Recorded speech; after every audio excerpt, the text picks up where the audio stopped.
Le 25 septembre 2025, Nicolas Sarkozy a été condamné par le tribunal correctionnel de Paris à 5 ans de prison ferme pour association de malfaiteurs dans le cadre de l'affaire du financement libyen de sa campagne présidentielle de 2007.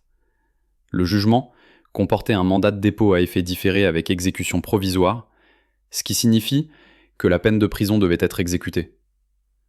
Nicolas Sarkozy a été incarcéré à la prison de la Santé le 21 octobre 2025. Lors de son arrivée en prison, il a été placé dans un quartier particulier dit « quartier pour personnes vulnérables » ou « isolation », afin de garantir sa sécurité, de par son âge, 70 ans, et sa notoriété publique. Le lundi 10 novembre 2025, 20 jours après le début de son incarcération, la Cour d'appel de Paris a accordé sa remise en liberté sous contrôle judiciaire, alors que son appel est toujours en cours. Ainsi, le contrôle judiciaire comporte notamment l'interdiction de quitter le territoire français, l'interdiction d'entrer en contact avec certaines personnes impliquées dans l'affaire, coprévenus, témoins. Dans ses déclarations, Nicolas Sarkozy a déclaré qu'il était innocent, qualifiant sa détention de cauchemar.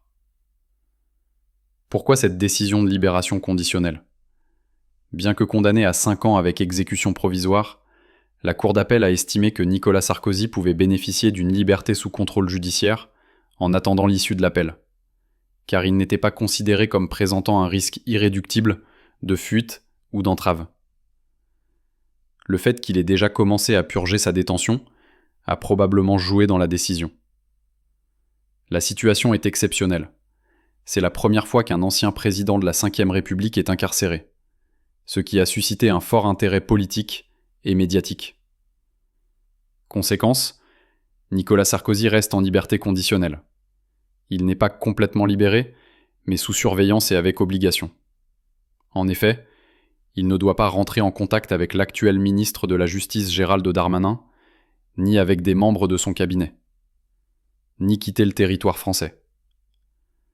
La Cour d'appel a en effet relevé que plusieurs prévenus et plusieurs anciens dirigeants du régime libyen du temps de Mouammar Kadhafi résidaient à l'étranger. La libération sous contrôle judiciaire ne signifie pas une annulation de la condamnation.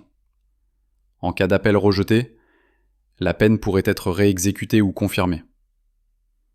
Nicolas Sarkozy se présentera à la Cour d'appel de Paris dans le cadre de l'affaire libyenne à partir du mois de mars 2026. Même si les dates officielles n'ont pas encore été annoncées, il aura ainsi le temps d'organiser sa défense avec ses avocats. Merci pour votre attention et à bientôt.